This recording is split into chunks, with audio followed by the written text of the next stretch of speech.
So I've been with my dude for a little over a year, and to be fair, from the get-go, I knew that he did not believe in marriage. And at the time, like, I met a new guy. You don't marry everybody that you meet. And so it wasn't a big deal. But then time goes on and you kind of catch feelings. And so then 6 months in, we had a pretty intense conversation where I'm like, I do want to get married.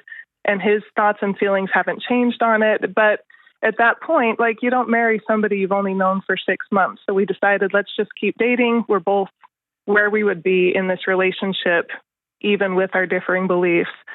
So now it's like a year and some change, and I feel like I'm in a relationship that will never progress. Like, I don't want to date somebody for the rest of my life. Like, I want to have a husband. I want to be somebody's wife. I want to have that relationship. But then we talked about it just over a month ago. And one of the things he brought up, and it kind of just leaves me a little confused on my own position on this, is he's like, you say that you love me as much as you do. So why would you choose to not have me in your life at all instead of just have me in your life in the capacity that I'm willing to be there? So what are you going to do? Freaking, I don't know. Because I lean toward wanting to, I don't know, because even when I think about breaking up, it's not like I want to break up with him so that I can date other people. It's just that I know that it's not going where I want it to go. You know? So I'm interested in this story, okay? Mm-hmm. When in your life, maybe it was 6, maybe it was 14. How old are you right now? I'm 39. 39, okay. When did you learn that your values come second? I do struggle with people pleasing. Like pathologically? Yeah. How long? Who's the first person you can remember having to make sure their needs were met so that you could be okay? I know that even as a younger child, I wanted to make sure everybody was okay, right? And I have a lot of brothers who are very, very good to me, but and I grew up, my dad was a contractor, and so I grew up watching my brothers, use power tools while I swept the floor because that was all I was allowed to do, which is funny because now I'm the one with the power tools and they are the ones that ask me for help. But I did feel like I needed to be strong to kind of have worth and value. Right. This situation seems just you sitting down. I know there's a lot of feelings, and I guess what I want to always challenge anybody on, but you're the one talking with me right now. Mm-hmm. Your feelings are a terrible barometer for what's the next right move. And so when you get trapped between, I have this really deep value, it's wired into me, I knew it up front, and I feel like I want to go out with this guy. Awesome. This guy sounds honestly like he's pretty great. He told you the truth up front. This is who I am. This is how I roll. Right. And it was fun to hang out with. You're 39, but you got different priorities right now, right? Right. And somewhere along the way, you thought either I can change him or nobody's like really, really doesn't want to get married. Like, I'll be so great that it will change. And you've continued to collapse your greatness in order to fit in this other person's worldview. Yeah. And so what I could say is this guy can be awesome, handsome, great, honest, and not want to be a part of a thing that you think is really important. And for some reason, the story that just pulses through your veins is somehow that makes you less than. And he did a great job turning it around on you. Making you feel like, oh, maybe it's my values that are wrong. Yeah. I know that And I hear what you're saying, and I agree with you. I didn't necessarily think that I wanted to change him per se, but I did think that, and I don't know if I've ever actually admitted it out loud, but I did think that eventually it would just be, we'd go from spending 4 days a week together to spending all of the days a week together. And then it's like, what are we doing? Like, let's just, this is a marriage in everything but name, which that is against my faith beliefs, because I do believe that marriage should precede anything like that. Well, and even if you don't believe faith-wise, the data, just the secular data says over time, your relationship will be stronger in a good or great marriage. You'll have more money, you'll have more sex, you'll have better health outcomes. Like, everything gears that way, because I've been married 23 years. I've been with the same person for about 28 years. We had a bunch of breakups when we were dating, but and I can confidently say we would not still be, quote unquote, together if there weren't seasons where we were both anchored into this thing called marriage. Yeah. And I think, so some of the things that because he is a very rational person, and I have brought up, so he speaks into statistics and metrics more than anything else, and I have brought up those particular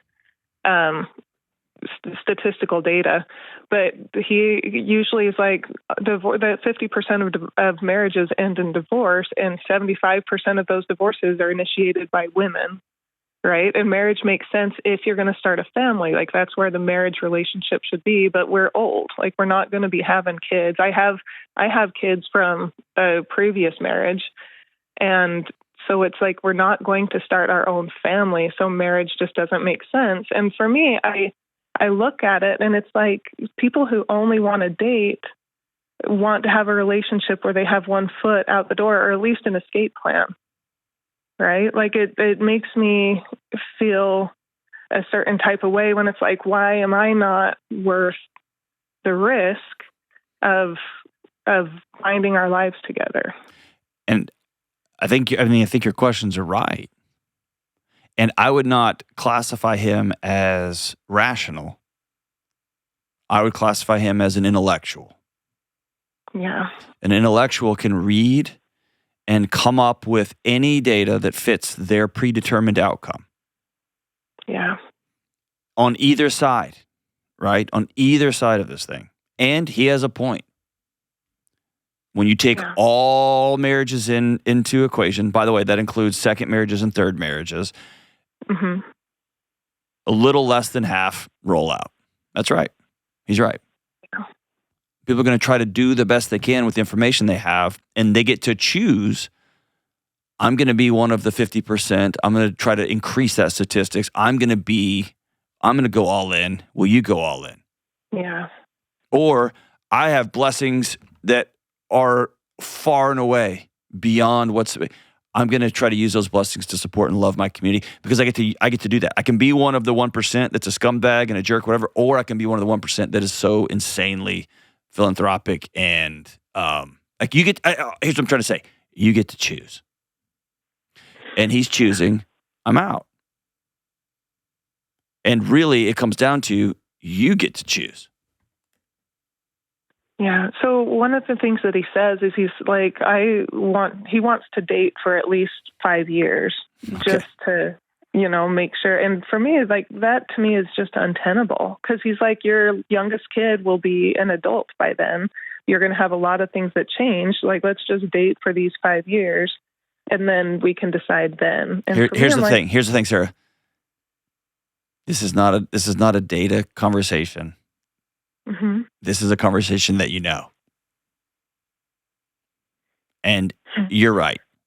Picking an arbitrary number, like, again, he's using facts that are real facts to put him on the train for the life he wants to live. Yeah. That's true. And what you're telling me is that track leads you away from who you want to be and the life you want to choose in whatever set of cards you were dealt. Yeah. And listen, just because just because a breakup hurts doesn't mean it's wrong. Just because staying together is really hard doesn't mean it's wrong. And just because of all the marriages, really young kids in college, all the way to people trying to do the third or fourth marriage, when you extrapolate it all out, a big chunk of them get divorced again, doesn't mean I'm not going to give it a go. And doesn't mean I'm going to do the best I can, because I think 50%, maybe 60%, I haven't looked at the data in the last couple of months, of the United States citizens are classified as overweight. So am I not going to try to eat healthy and try to be a good steward of my body and take care of myself so that when I'm older, I have an amazing life, so that in the present, I have an amazing life? That's more important than cupcakes, or I'm just making stuff up now, but more important than laying around watching TV or whatever. Half, right? And so I'm not going to look at that statistic and say, then I'm going to opt out. I'm going to look at that statistic and say, oh, dude, I'm going to go all in. All in. I'm going to make this commitment to go all in. But here's the point. That's not the call you're asking me. The call you're asking me is, I'm married to somebody who is looking at a set of facts and has intellectualized a path that he wants to take his life and live. Great. You have a value system that says, I want to get married, I want to be anchored into somebody, and I want to ride or die for the rest of my life. And those two things are incompatible. And it's not about data. It's not about, well, this facts and this facts. It's about you saying, this is the life that I want to live. This is what I believe, and this is one of my values. And when your values don't align, it's very hard to have a long-term relationship. When beliefs are different, all day long, it makes relationships fun and exciting and spicy. But when values aren't aligned, it's very hard to hang in there. It sounds to me in my guts like you know what the next move is going to be. The question I have for you is, how long are you going to punt this conversation? Or how long are you going to squash what you deeply value in order to hang on to something that maybe feel great, maybe feels fun, maybe feels loving, but ultimately you can't fully anchor into? It's your move. Make the choice that allows you to be who you want to be.